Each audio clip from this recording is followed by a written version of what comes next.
Saudara-saudariku, Jemaat Gereja Bethel Indonesia, dan saudara-saudara yang saya kasih di dalam Kristus, Shalom, selamat jumpa. Tuhan Yesus memberkati kita sekalian. Saudaraku sekalian, hari ini kita kenal sebagai Hari Jumat Agung, di mana kita memperingati peristiwa besar Yesus mati di atas kayu salib 2000 tahun yang lalu. Mengapa Yesus harus mati di atas kayu salib? Untuk mempelajari lebih dalam kebenaran ini, mari kita akan membuka ayat Alkitab kita. Kita akan membaca dari kitab Injil Lukas, pasal yang ke-24, ayat 46 dan 47 demikian. Katanya kepada mereka, ada tertulis, Mesias harus menderita dan bangkit dari antara orang mati pada hari yang ketiga. Dan lagi, dalam namanya berita tentang pertobatan dan pengampunan dosa harus disampaikan kepada segala bangsa, mulai dari Yerusalem.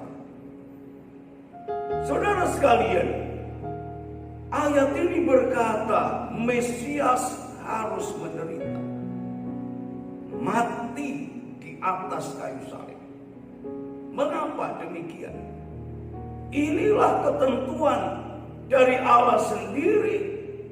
Tanpa salib Kristus, maka tidak ada pengampunan dosa dan pembebasan hukuman yang harus kita terima.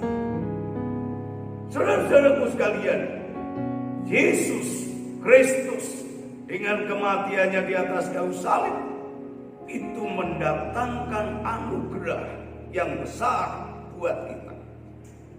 Mari saya ajak saudara-saudara sekalian flashback ke belakang, kita melihat saat Tuhan menciptakan manusia pertama.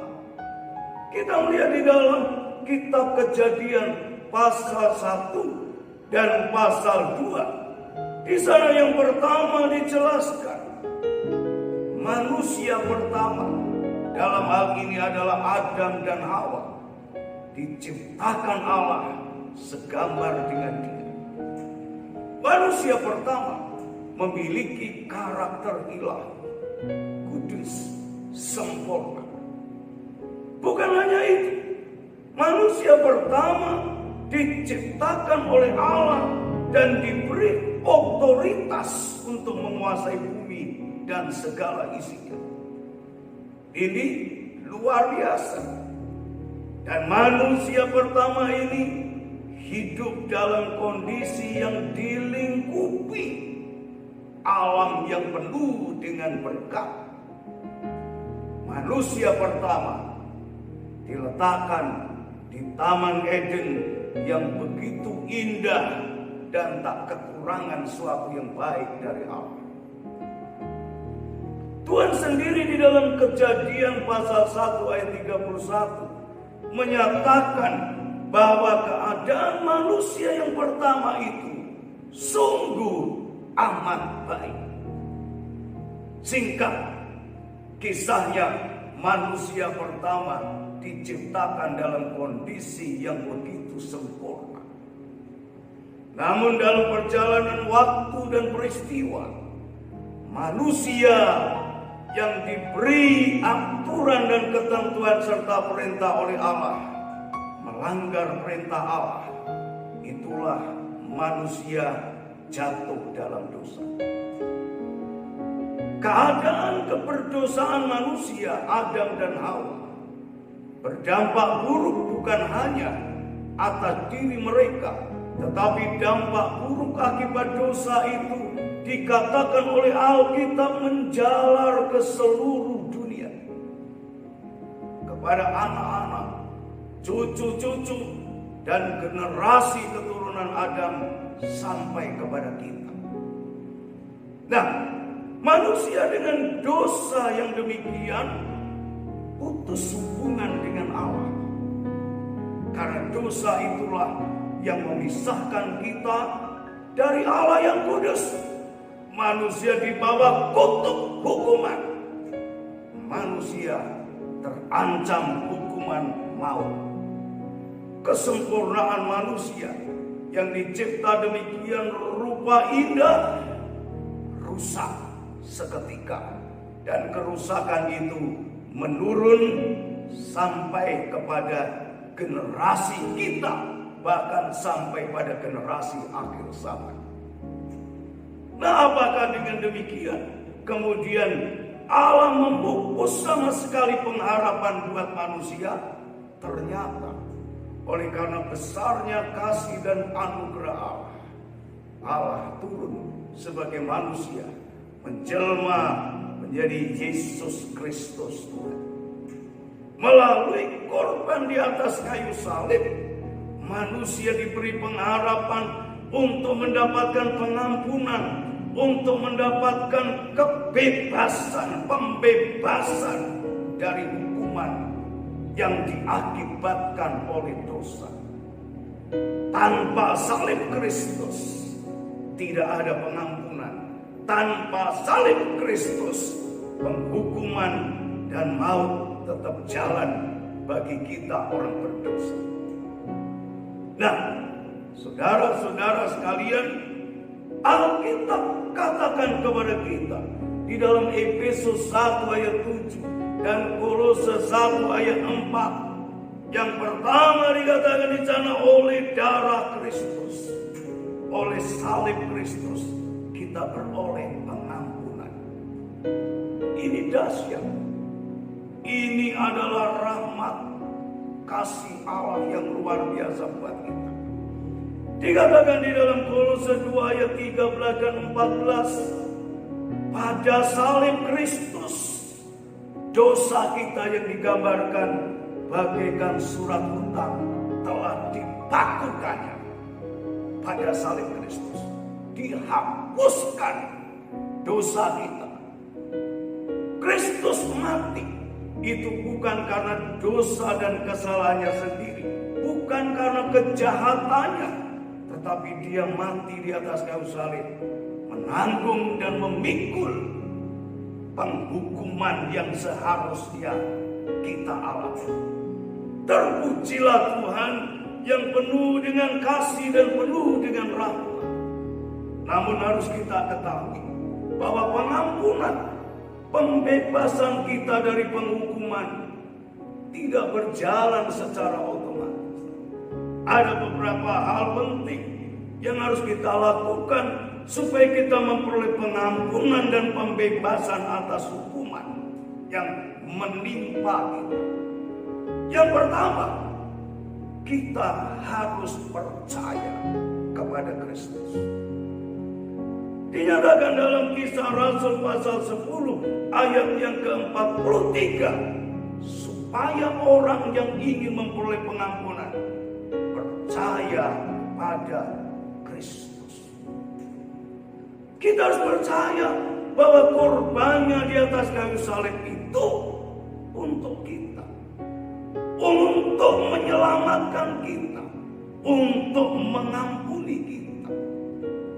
Yang kedua, Tuhan ingin kita, orang-orang yang membutuhkan pengampunan, kita harus bertobat, tinggalkan hidup lama yang dikuasai dosa, berhenti berbuat dosa, dan kita memalingkan wajah dan pandangan hidup kita dalam pengharapan kepada Kristus Yesus yang mati di atas kayu salib. Yang ketiga, sebagai rasa dan sikap rendah hati kita yang menyadari bahwa kita benar-benar orang berdosa dan memerlukan rahmat, belas kasihan dari Allah. Tuhan mau kita datang kepada Tuhan memohon belas kasihan seperti digambarkan oleh Tuhan Yesus, seorang hamba yang memiliki hutang kepada tuannya 10 1000 talenta emas. Hamba ini datang kepada tuannya memohon belas kasihan, karena hamba ini tahu bahwa tidak mungkin dengan segala upaya, dengan berbagai dayanya dia mampu menyelesaikan hutangnya. Hamba ini adalah gambaran kita semua. Dosa kita yang begitu banyak, yang begitu besar, tidak mungkin dengan segala daya, segala upaya, segala hal yang kita lakukan bisa menyelesaikan dosa. Tidak mungkin.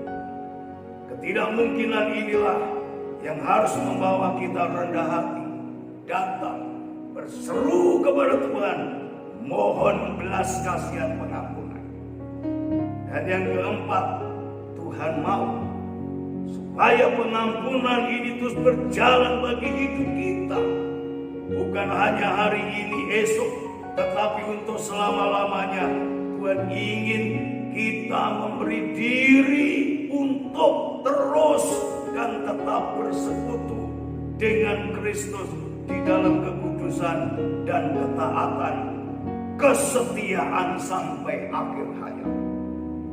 Saudara, luar biasa kalau kita sudah menerima pengampunan yang datang dari Allah. Apa yang menjadi dampak pengampunan? Kita akan memperoleh buah yang dikerjakan oleh Tuhan sendiri, yaitu pemulihan akan hidup. Roh kita dikatakan di dalam Efesus 2 ayat 4 dan 5. Roh kita yang dahulu mati karena dosa dan pelanggaran-pelanggaran kita dihidupkan dan dipersekutukan dengan Kristus. Roh kita dihidupkan kembali. Saat dosa meliputi hidup kita, di hadapan Allah, roh kita mati. Tapi oleh salib Kristus yang telah menebus dan mengampuni kita, roh kita dihidupkan kembali. Jiwa kita dikatakan oleh Alkitab dipenuhi damai sejahtera. Tidak ada lagi perseteruan antara Allah dengan kita, sehingga kita bisa menikmati hadiratnya, menikmati kasihnya, persekutuannya yang indah. Dan yang ketiga, kehidupan kita sementara di bumi ini dijamin dalam pemeliharaan oleh Tuhan. Tuhan Yesus sendiri berkata dalam Injil Matius 6 ayat 31 sampai 33. Intinya Tuhan berkata supaya kita dalam menghadapi kehidupan keseharian, Tuhan berkata kita tidak boleh khawatir. Luar biasa. Semua anugerah ini mengalir dari salib Kristus untuk kita. Saudara, sungguh korban Kristus di atas kayu salib adalah wujud nyata kasih Allah yang ajaib buat kita. Dari salibnya mengalir kelimpahan pengampunan. Dari salibnya mengalir limpah pemulihan hidup. Dari salibnya kita beroleh keselamatan yang kekal. Tanpa salib tidak ada pengampunan dan pembebasan dari hukuman yang mengerikan. Ingat saudara akan kasih Yesus yang luar biasa. Ingat perbuatannya yang ajaib. Ingat anugerahnya yang luar biasa buat kita. Amin.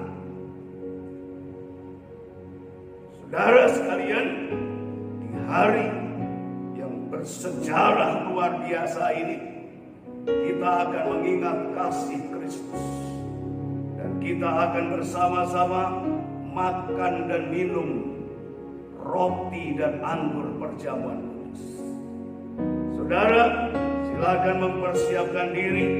Saya akan memandu saudara untuk perjamuan kudus ini.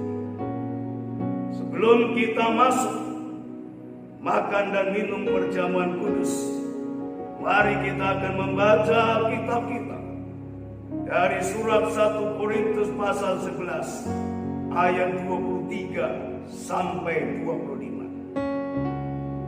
Sebab apa yang telah kuteruskan kepadamu telah aku terima dari Tuhan, yaitu bahwa Tuhan Yesus pada malam waktu ia diserahkan mengambil roti, dan sesudah itu ia mengucap syukur atasnya.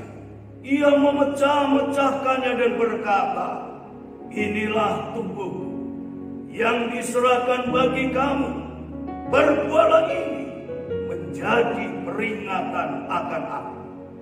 Demikian juga ia mengambil cawan sesudah makan, lalu berkata, cawan ini adalah perjanjian baru yang dimeteraikan oleh darah. Perbuatlah ini setiap kali kamu meminumnya menjadi peringatan akan aku. Mari saudara sekalian, kita pegang roti di tangan kanan lebih tinggi di atas kepala. Bukankah roti yang kita pecah-pecahkan adalah persekutuan dengan tubuh Kristus? Amin. Mari kita makan dalam nama Tuhan Yesus Kristus.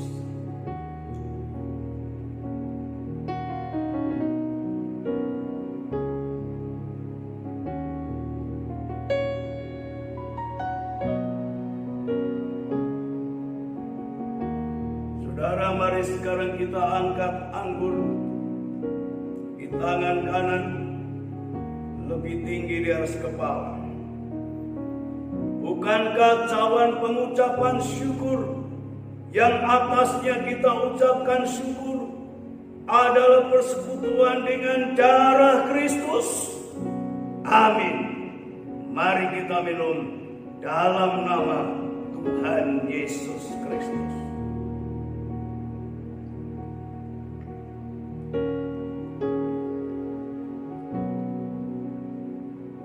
Terpujilah Tuhan, Allah yang penuh dengan rahmat dan kasih.